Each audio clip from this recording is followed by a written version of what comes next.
Bonaerense 1980-1950, damos inicio al cuarto encuentro del ciclo de conferencias Tertulias del CEDODAP.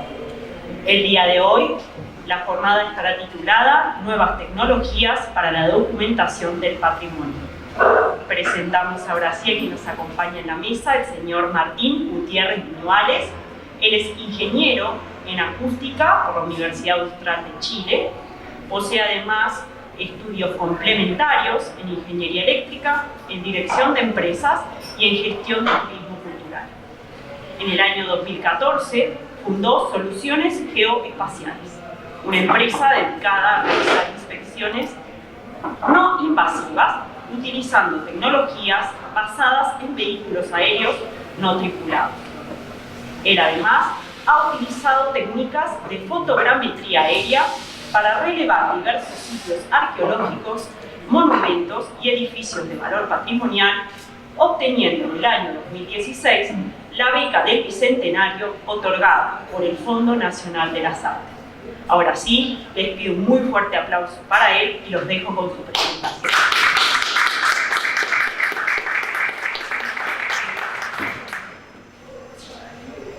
Muchas gracias.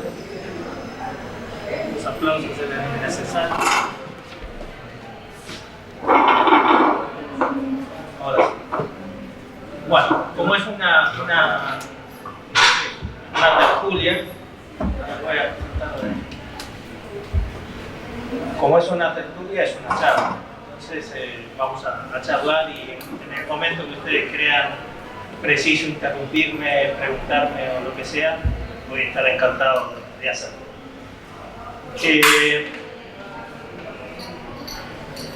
Ustedes imaginarán que desde lo personal es importante participar en esto porque de alguna forma es parte de nuestra historia, de la mía, de mis hermanos, de toda la familia. Entonces, obviamente mi camino profesional se fue por lados distintos a lo que fue la de mi hermano Rodrigo, que se dedicó a temas de arte. Yo me dediqué a temas de ingeniería, temas de ingeniería eléctrica, ingeniería acústica, pero hace unos 8 años, en el año 2014, empecé un camino para realizar algo que cambiara mi vida de la vida que tenía en ese momento. Y dentro de las cosas que aparecieron en el horizonte fue hacer inspecciones y relevamientos que permitieran armar maquetas tridimensionales digitales. Eso en ese momento era una cosa medio loca, pero uno de los primeros trabajos que tuve con eso fue relevar un sitio del Capañán, un sitio arqueológico que fue el sitio de Tastil, del cual voy a mostrar algunas imágenes y voy a mostrar varias otras experiencias de cosas que hemos hecho.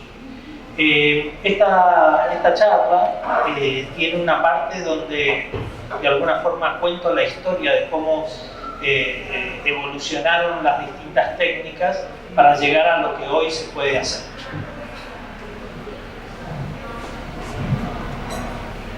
El registro del patrimonio, digamos, provee o se obtiene mediante una serie de herramientas que permiten su preservación e intervención. O sea, está basado en buscar el objetivo de preservar e intervenir bienes patrimoniales. También son herramientas para documentación, que sin necesidad de hacer intervenciones, sí registran cómo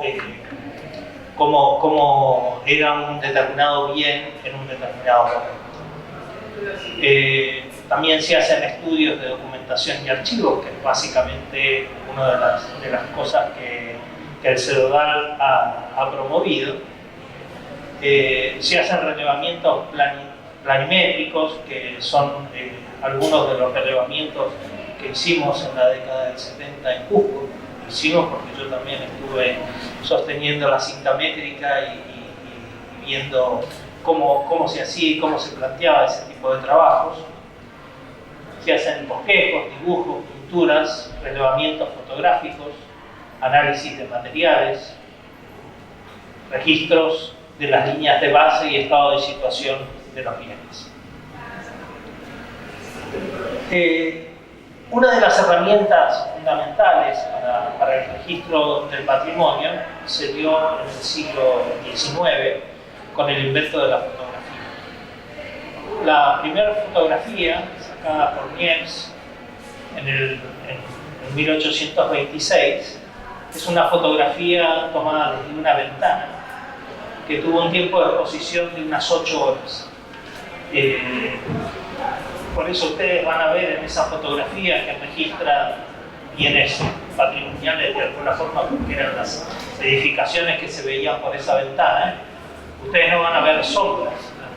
Las sombras son los lados que quedan permanentemente ocultos a la radiación solar.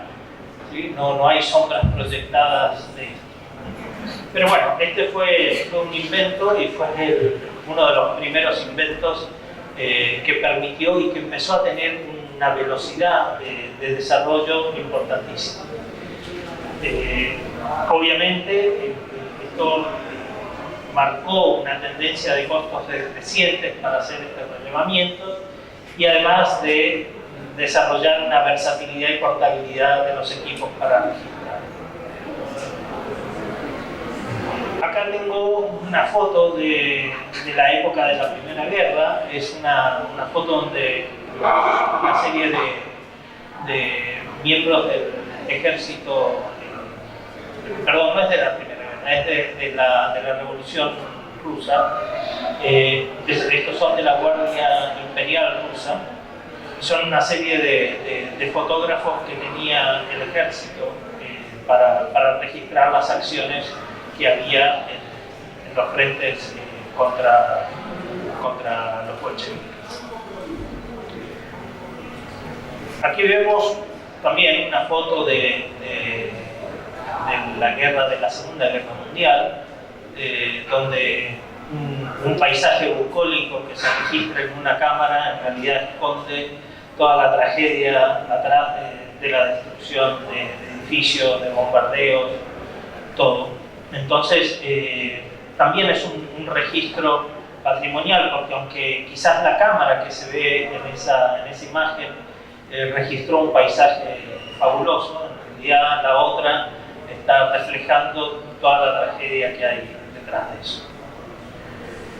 Esto, los que somos más viejos, lo hemos visto en aquellas plazas de barrio, en las plazas principales en los pueblos o en las capitales de la provincia, donde estaba el fotógrafo que sacaba fotos a la gente que circulaba.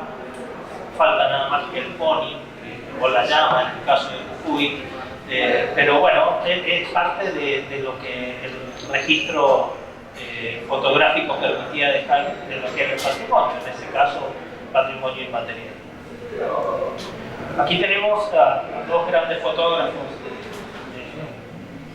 de Perú, Martín Chambi y su hijo Manuel Chambi. Ellos hicieron una labor increíble en el registro del patrimonio cusqueño. Sobre todo, muchas de las fotos de ellos fueron utilizadas después del terremoto del 50 para ver cómo eran los edificios y qué daños habían tenido después del terremoto. Este es una foto de los años que vivíamos en Perú. No se ve porque es muy chico, pero ahí estoy yo llevando una escalera, haciendo aquellos relevamientos que hacíamos en las distintas iglesias. No sé si recuerdan qué iglesia es. Dios, muy bien. Yo me enteré hace poco y al final de esto voy a contar cómo. Entonces, estos tipos de relevamientos son los que, bueno, acompañaron desde que yo tenía 8 años mi vida. Aquí tenemos algunas de las producciones que a partir de esos registros fotográficos el CEDODAN planteó, que son las arquitecturas los ausentes. Todas aquellas obras, edificios que fueron arrasados por demoliciones, tanto en Buenos Aires como en Montevideo y en Mar del Plata.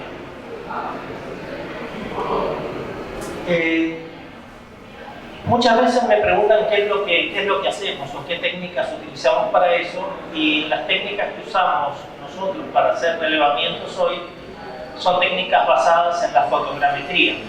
Y parece que la fotogrametría fuera una ciencia modernísima, y en realidad es una ciencia previa a la fotografía. ¿Pero qué es esto? Bueno, es una técnica que permite determinar las propiedades geométricas de los objetos a partir de un conjunto de fotografías. Conceptualmente, la fotogrametría es poder medir sobre una fotografía, poder determinar características que tienen que ver con las dimensiones y que tienen que ver con la geometría del objeto que se fotografía. Básicamente es medir sobre las fotos, si lo quisiéramos tomar en una definición correcta. Esto es nada más que un esquema para explicarlo. Es un objeto que se está fotografiando a partir de 3 imágenes que van rotando, la cámara va rotando apuntando al objeto, ¿sí? Y los puntos, esos que figuran como P1, P2, P3, que están en el objeto, se ven de distintas formas en aquellas fotografías. Trabajar con la geometría esa es lo que permite después reconstruir tridimensionalmente el objeto. Bueno, como decía, la fotogrametría es una ciencia o una técnica, llamémoslo así, que se empezó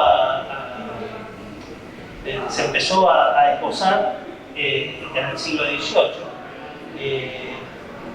al principio del siglo XVIII también, cuando Kepler produce un mapa topográfico del Monte Pilatus en Suiza a partir de dibujos en perspectiva. Como obviamente no tenía cámara fotográfica, lo que hizo fue pintar una serie de dibujos de lo que él veía girando alrededor del Monte Pilatus. Y con eso lo que hizo fue establecer relaciones trigonométricas para poder representarlo tridimensionalmente.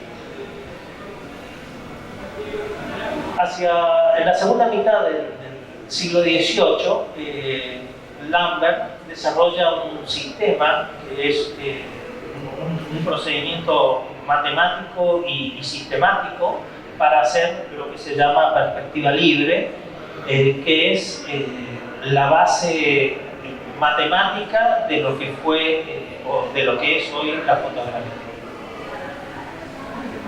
Bastante después de eso aparece la primera fotografía, o sea, todo lo que habíamos comentado previamente se hacía a partir de dibujos.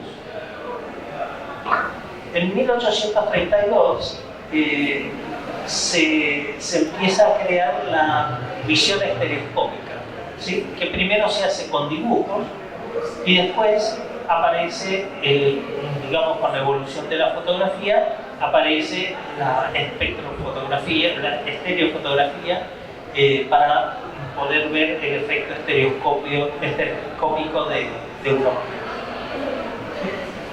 En 1837, Daguerre, el creador de los daguerrotipos, mejora el proceso de Niepce y reduce estas 8 horas de exposición a unos 20 minutos, que todavía obviamente era bastante.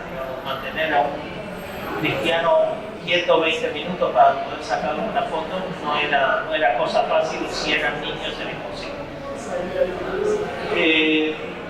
François Arago demostró la posibilidad de utilizar las mismas técnicas que había hecho Kepler y Lambert en el siglo anterior, utilizarla para hacer levantamientos topográficos a partir de fotografías. Bueno, se hicieron distintas experiencias, las voy a pasar rápido, y en 1852 se utiliza una cámara lúcida que es, en vez de utilizar una cámara una cámara oscura, que es como las cámaras actuales, lo que se hace es ver, era como los visores de las cámaras antiguas, donde uno veía a través de eso y se proyectaba en un vídeo. Y entonces crearon un método que le pusieron de nombre metrofotografía. Bueno, en 1855, Nadar, que era el apodo o el nombre artístico de un fotógrafo de París, toma una primera fotografía aérea. Este fue, digamos, el primer avance de cambiar el punto de vista del observador, o sea, era elevarlo, ¿sí? Y que estuviera en un punto donde ningún otro podría estar en ese momento. ¿Sí? Para usarlo, utilizó un globo y empezaron a utilizar, ese mismo año empezaron a desarrollar técnicas para hacer levantamientos topográficos y organización de mapas utilizando estas técnicas. Acá vemos, bueno, lamentablemente es medio chico, pero esta es una serie de fotografías tomadas en globo sobre París y se puede ver el arco de triunfo.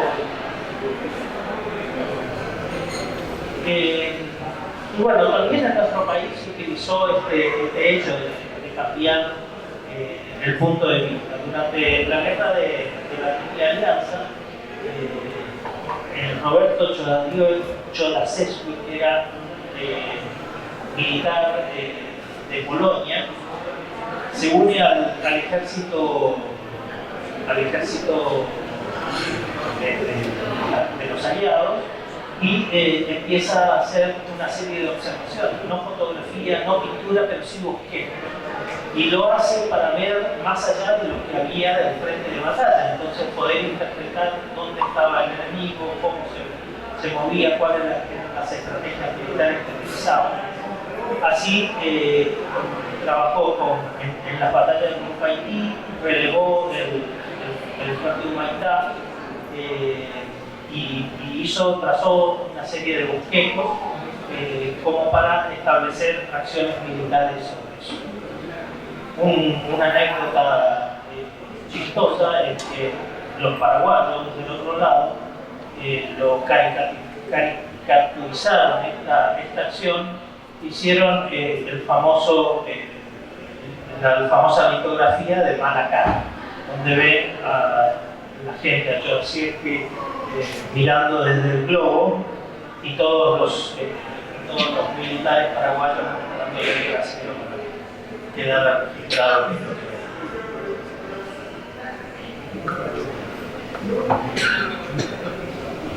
En 1858, Power, que es un arquitecto alemán, acuña el término de fotogrametría.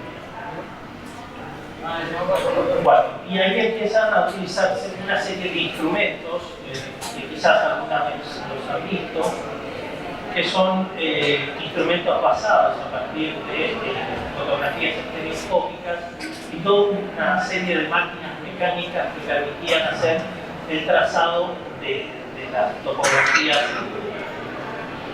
Cuando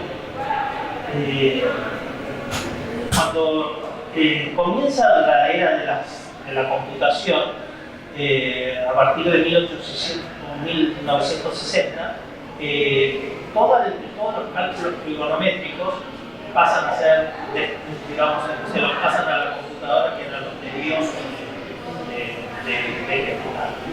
¿Sí? Y con posterioridad, con la aparición de la fotografía digital, obviamente se conjugan las dos cosas, el análisis de la fotografía digital con el análisis del cálculo de toda la trigonometría que tiene asociada. La ventaja que tiene es que hay una gran estabilidad de las imágenes, que tiene fácil visualización, que tiene un tratamiento exclusivamente por software, son procesos automáticos y todos los resultados son generados en formato de. Bueno, es una foto mía haciendo un trabajito de fotogrametría en una fracción. También puede hacerse fotogrametría o puede clasificarse la fotogrametría de acuerdo al punto de vista que utilicemos. Podemos hacer fotogrametría a partir de imágenes satelitales. Hoy se utiliza mucho para tener una resolución o una topografía preliminar de terreno. Podemos hacer aerofotogrametría cuando montamos una cámara en un vehículo aéreo, sea tripulado o no tripulado. También podemos hacer fotogrametría solamente con una cámara girando alrededor de un objeto, y en el caso de objetos muy pequeños, que se utiliza actualmente en arqueología sobre todo, podemos hacer lo que se llama microfotogrametría, que es tratar de reconstruir piezas muy pequeñas, tratar de reconstruirlas tridimensionalmente. Bueno, los usos son levantamientos topográficos, imágenes aéreas ortonotificadas y modelos tridimensionales. Cuando vamos a utilizar o ver algunas aplicaciones en documentación del patrimonio, que es lo que era el eje de la charla. Relevamiento de fachadas, relevamiento de sitios arqueológicos, escaneo tridimensional de objetos inmuebles, muebles, estructuras, etc. Producción de planos y documentación de líneas de base e intervención. Como comentaba antes, bueno, estas técnicas se empezaron a usar con globos, con Zeppelin, con aviones, y hoy se utilizan drones para hacerlo porque son mucho más eficientes, son mucho más versátiles, más económicos, tienen una menor altura de vuelo, con lo cual ganan mayor resolución de lo que se quiere resolver, y además tienen un riesgo acotado. Obviamente no es lo mismo que se caiga un avión en un sitio arqueológico que se caiga un dron, que puede tener bastante mayor control en nosotros. Bueno, algunos de los trabajos que hicimos fue el relevamiento de los sitios arqueológicos del Capañán de Salta. Ahí vemos bueno, la fotografía que está hacia arriba es Potreros de Payolasta, es una colca, es un granero en forma circular. La que está hacia mano derecha es una vista general del sitio de Tastil, Santa Rosa de Tastil, y la que está abajo, apaisada, es una imagen de graneros de la Poma, que es una serie de graneros construidos en adobe que están dentro de una cueva. Bueno, este es Tastil. Lo que quiero mostrarles con esta secuencia de imágenes es cómo a partir de esa imagen, que uno podría decir no se ve tan claro, cómo podemos, en realidad esa imagen tiene una resolución fabulosa. Y es lo que quiero mostrarles en esta secuencia. Este es todo el sitio, son unas 60 hectáreas más o menos que están representadas en. Este es el área núcleo de la construcción. Ahí podemos verla con mayor detalle, todas las pistas que hay construidas, ¿sí? Ahí con mayor detalle y ahí con una resolución donde prácticamente podemos identificar cada una de las piedras, que si se establece un proceso de anastilosis puede perfectamente documentarse en cada uno de los elementos. Bueno, este fue un relevamiento que se hizo para el Fondo Nacional de las Artes, para la beca bicentenario, que fue relevar el casco histórico de Purmamarca, con lo cual se generó no solamente la imagen del casco histórico, sino también toda la nube de puntos que están relacionadas para tener una maqueta tridimensional. Ya vamos a ver una serie de videos después. Este es un relevamiento del Capañán de Jujuy. Es un sitio arqueológico que básicamente lo que tiene es una serie de gradas empedradas, ¿sí? Y una pared, en realidad tiene dos paredes a sus lados que de alguna forma preservan el área por el cual se debe transitar. Esta es, acá podemos ver completo el sitio arqueológico. Lo que nosotros estábamos viendo en la imagen anterior prácticamente no lo podemos identificar dónde está en eso porque se pierde, pero es una pequeña parte de eso, son 3,5 kilómetros de campo. Quería mencionar que en ese anterior, uno de los trabajos para los que ha servido esto no solamente para relevarlo y tener eso, sino que a partir de ese relevamiento se pueden trazar las estructuras que existen, como son donde los tramos en los cuales hay degradación o necesitan algún tipo de intervención, los tramos en los cuales a lo mejor no existe claramente un camino, pero desde una vista aérea sí se puede ver, se puede trazar cómo es. Este es el escaneo de una fachada, un hotel que está en Salta, sobre la plaza Belgrano, que está desarrollado en una esquina, en una ochava, ¿sí? En el cual era necesario relevar absolutamente todos los objetos que había. Entonces, sobre una imagen que se construye desarrollando todas las partes, digamos, en una sola línea, se trazan cada uno de los elementos y se componen con las otras edificaciones. Bueno, voy a pasar a mostrarles algunos videos para que lo puedan ver. El primero,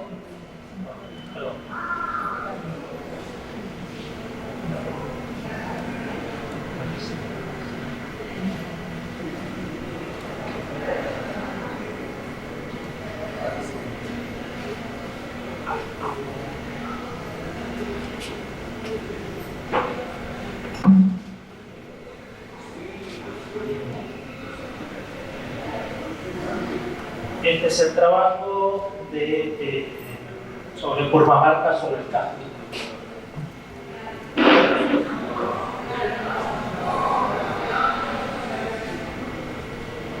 Bueno, esto es un poco lento porque tiene una música como que acompaña, pero no sale, me voy a sentir un poco pesado, lo voy a adelantar.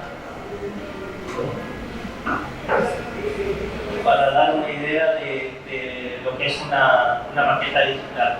Esto está hecho con un dron muy pequeño y bueno, con técnicas, esto es del año 2016, ya tiene sus años. Hoy, si tuviera que encarar un trabajo así, lo haríamos sensiblemente diferente.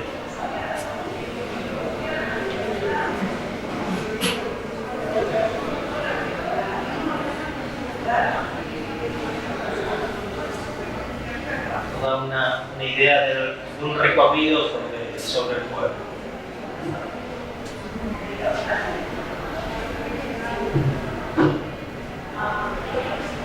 De la iglesia, la plaza. Y lo que me gustaría que vieran o que tomen atención es del nivel de resolución que tiene esto, que es bastante malo, con la que vamos a ver al final. Es un trabajo hecho hace 20 días.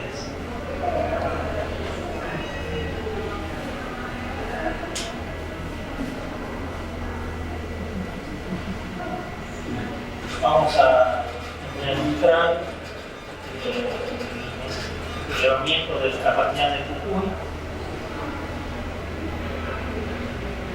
para que tengan una idea de estos 3,5 kilómetros que yo mencionaba.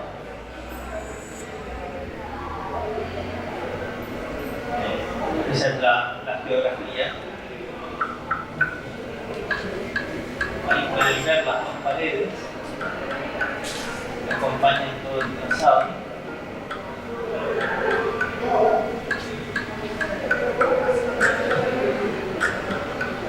Paralelo, piensen los buenos ingenieros en caminos que eran los incas, que paralelo al Capañán, y muchas veces sobre el Capañán, han trazado las rutas vehiculares, obviamente dañando y perdiendo,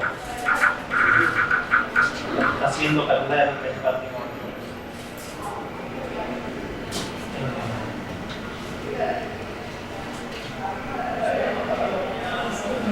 Esto es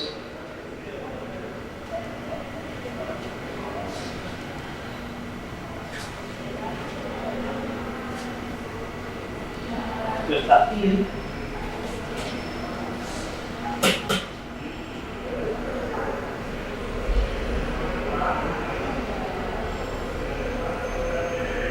No sé por qué me sale eso.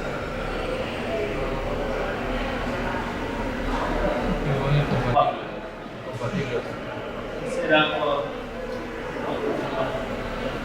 Pero bueno, aquí lo vimos en detalle. Potreros de Fayogasta.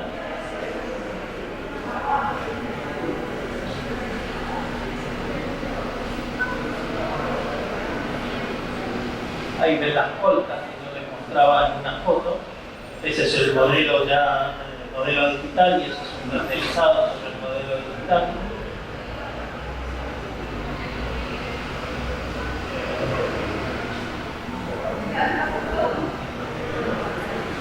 Ahí está la estructura más icónica de ese sitio, que es la Callampa, el Castigal de la Callampa. Eso ya es el modelo digital de la Callampa, al cual le podemos recortar todas las partes, hacer cortes en plano, poder a partir de eso también hacer todo el registro de la estructura.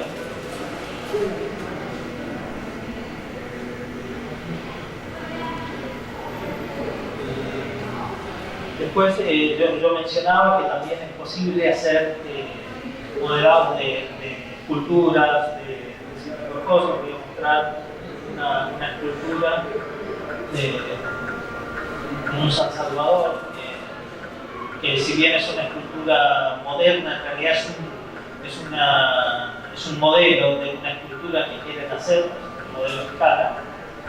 Entonces lo que se hizo fue con una cámara fotográfica sencillamente registrar todo eso y a partir de eso construir el modelo tridimensional. Eso permitió desarrollar esas estructuras de malla que son las que permitían después hacer cálculo estructural de cómo iba a ser eso.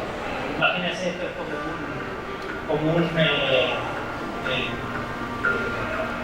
Cristo de Sao Paulo, de eso que querían hacer en Jujuy. Bueno, ese era el resultado.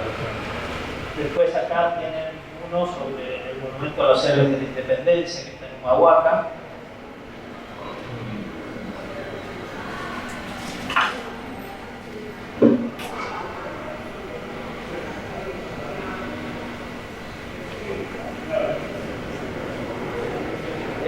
Estos recorridos o estos renderizados que se pueden hacer, obviamente se pueden hacer con las posiciones de cámara que uno quiera, puede moverse, acercarse, aumentar la velocidad, los ángulos, etc.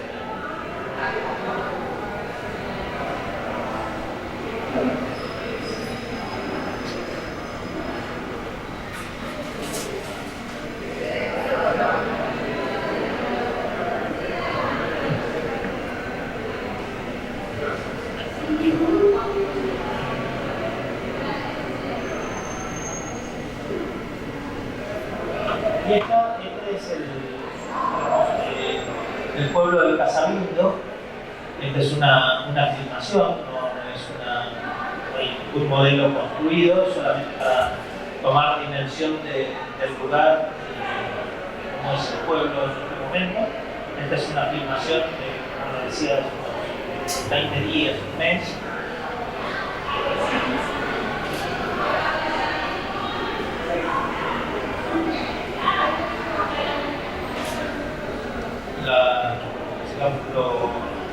Casabindo, para los que no conocen, es un pueblo de Jujuy.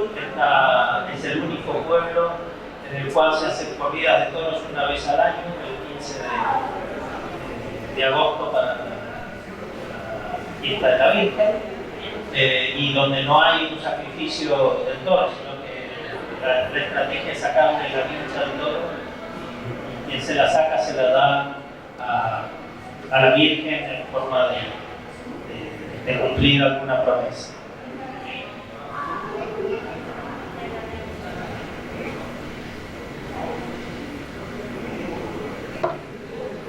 Ahí van a poder ver la plaza de la iglesia, y la plaza esa que es una plaza cerrada, es donde se hace la corrida.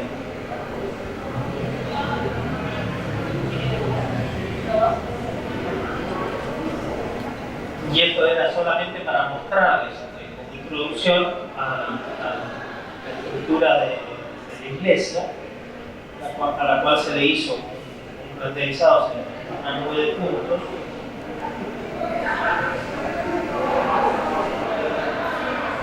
Pueden ver que lo que yo les pedía que miren respecto de Purmamarca, como la calidad de esto es muchísimo mayor, porque han mejorado las cámaras, porque han mejorado las técnicas, y porque cada día van apareciendo nuevos elementos que nos permiten hacer un mejor registro y tener mejores definiciones.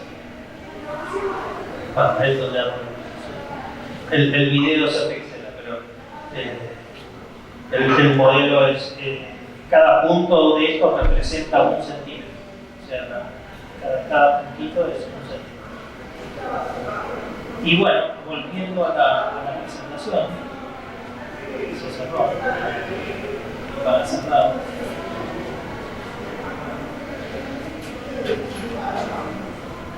Yo quería volver a la foto de Teobaldo,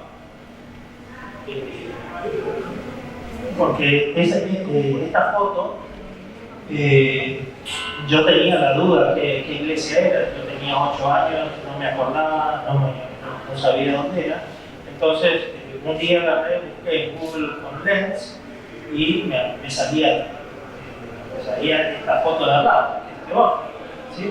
Claro, acá no estaba todo el balcón ese, que fue puesto, digamos, hace ya varios años, pero no sabía. Entonces, y tenía dudas sobre si era o no era, y obviamente cuando uno empieza a ver detalles como esta mancha, que probablemente haya sido una rajadura que en algún momento se cubrió y se arregló, y acá aparece también en esta imagen. Así que bueno, lo que quería decir con eso, a modo de conclusión, es que todos los días vamos teniendo nuevas herramientas para hacer un mejor registro del patrimonio y para aumentar el conocimiento y recordar lo que tenemos. Muchas gracias.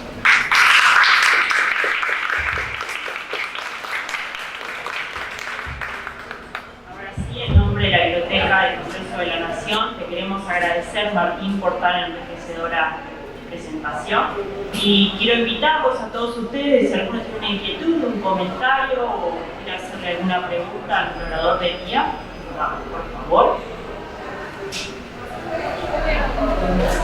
Ahí te acercamos el micrófono.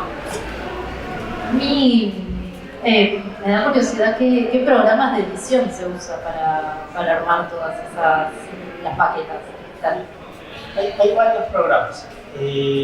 Para modelos fotogramétricos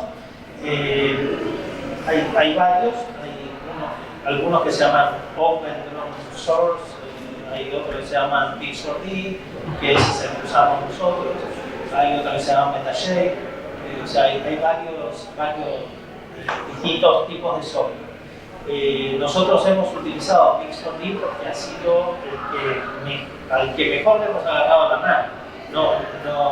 Que podemos tener un mejor control, que podemos sacar los resultados que necesitamos, pero no quiero hacer una valoración cualitativa del programa, solamente digo por qué lo usamos.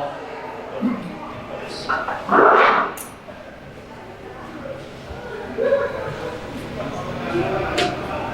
¿Alguien tiene alguna pregunta más? Perfecto, gracias. Hola, ¿qué tal?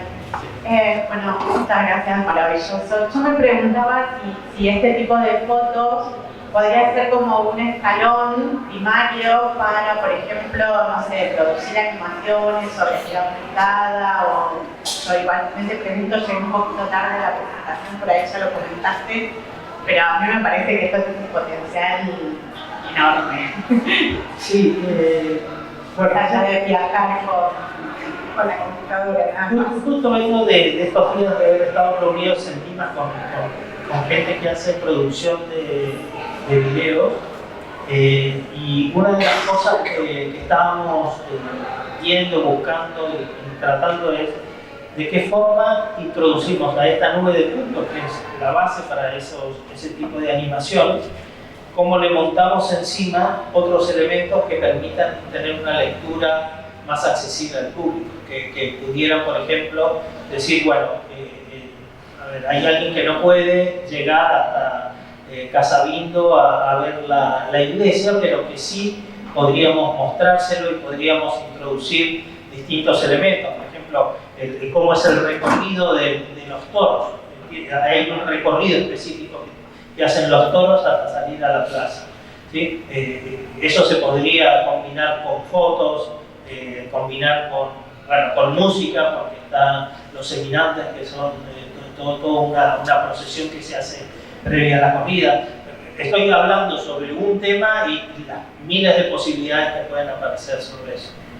Claro, tal cual, en términos de accesibilidad me parece genial, porque hay millones de condiciones que no pueden aprovechar el patrimonio, y también a nivel de construcción de relatos es genial. Sí. Así que pues, magia parece. Gracias.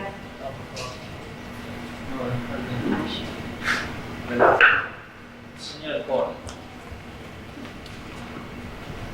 Hola Martín, en principio felicitaciones. Simplemente haría una pregunta, una sugerencia un poco en la línea de lo que tú acabas de preguntar, y es que sin duda la definición de patrimonio cambia en el momento en el cual no se hace la pregunta sobre qué es patrimonio. Y evidentemente este ejercicio está muy enfocado hacia esa visión del patrimonio que no puede tocar, es un patrimonio arquitectónico, es un patrimonio urbano, pero me da la impresión de que cada vez esa lectura de patrimonio es más integral y se incorporan también variables y materiales, que es un poco lo que yo trabajo muchísimo como en los oficios y en ese saber hacer. Así que sería muy interesante también empezar a incorporar en esta visión integral del patrimonio también ese saber hacer, digamos, como un ejemplo, esa lectura integral del patrimonio, y así mismo también pues, esas maquetas que tú haces contienen muchos usos, contienen muchas cosas que son tan patrimoniales como los edificios mismos, y siento que usted está sabiendo ya un camino que permitiría justamente en esa dirección tener una lectura de valoración del patrimonio con esas otras variables, esas otras manifestaciones del patrimonio, y así crear un registro no solo de ese patrimonio físico, sino también en un momento dado del otro patrimonio. En Colombia, por ejemplo, el fragmento que nosotros tenemos de Capañá es mínimo, pero lo más maravilloso es que todavía hay gente que está en capacidad de repararlo, hay gente que sabe hacer el vallado, hay gente que puede restaurarlo, que quizás en tu visión del Capañán, si se tuviera en cuenta esa otra variable, digamos, de la gente, pues podrías identificar y llamar la atención sobre la necesidad de también mantener vivo ese conocimiento que permite que ese patrimonio no se pierda. Sí, quizás no queda reflejado, bueno, el relato está muy orientado hacia la parte digamos, material, de patrimonio material. Pero, por ejemplo, solo para comentar, el caso del Capañán de Jujuy, que son esas grandes paredes, ese camino, eso lo sigue manteniendo la gente. O sea, hoy, cada vez que la gente pasa después de un temporal y ve una piedra que está caída, la levanta y la vuelve a colocar. Cada vez que identifica que alguna de las alcantarillas de drenaje de agua se ha tapado o hay alguna cosa, la destapa, se queda a lo mejor media hora, una hora haciendo esa reparación y continua. ¿Sí? Quizás es más difícil registrar ese momento, digamos, y poder mostrarlo, y quizás digamos, no hemos enfocado en hacerlo de esa forma. Pero quiero decirte que esto pasa permanentemente. En el caso del Capapñán de Salta, la gente de Salta ha capacitado a las comunidades para hacer las reparaciones, para construir pircas. Han traído a gente que conoce y es especialista de Perú o lo que sea, y ha enseñado, han vuelto a transferir esos conocimientos para poder hacerlo.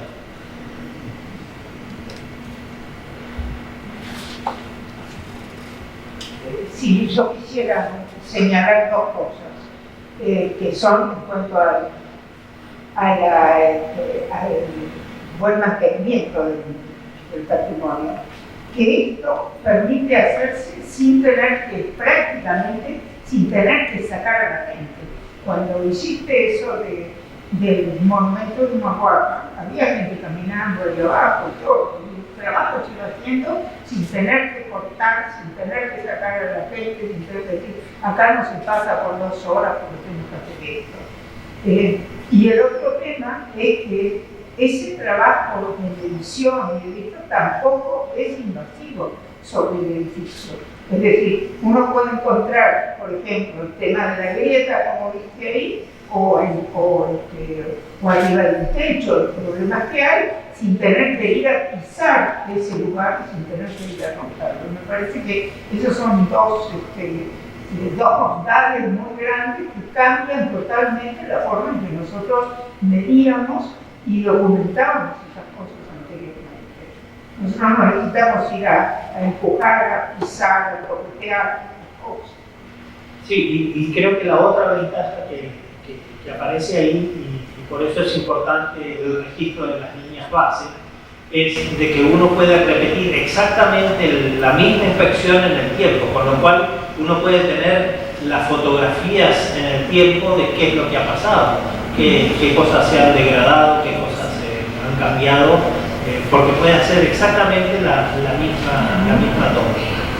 Yo creo que es muy interesante lo que tú recién, porque una de las características que se han descubierto con los pueblos indígenas de la zona andina es justamente que los testimonios materiales son los que indican las distintas capacidades que tienen las distintas etnias indígenas. Por ejemplo, el mantenimiento de lo que era el atrio y los muros, digamos, que circundan el atrio, en las comunidades indígenas, cada grupo indígena de un pueblo tenía una parte. Y cuando uno compara, por ejemplo, fotografías con 30 años de diferencia, se da cuenta de cuáles son los grupos entre esas etnias, los que han tenido recursos para reparar y los que no han tenido recursos, que el muro está caído. Es decir, que uno puede llegar a sacar una enorme cantidad de información sobre la evolución dentro de los mismos poblados acerca de la responsabilidad que cada uno de los grupos sociales comunitarios tiene. Entonces, esa posibilidad de seguir mirando sobre el mismo patrón la fotografía es una ayuda también muy interesante desde otras perspectivas que las mismas perspectivas materiales.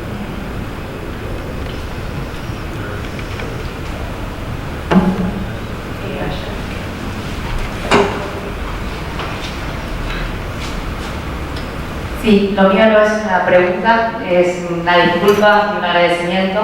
Perdón por el sonido durante la transmisión y hubo un inconveniente con el ciclo de cine y una desintelligencia con el horario.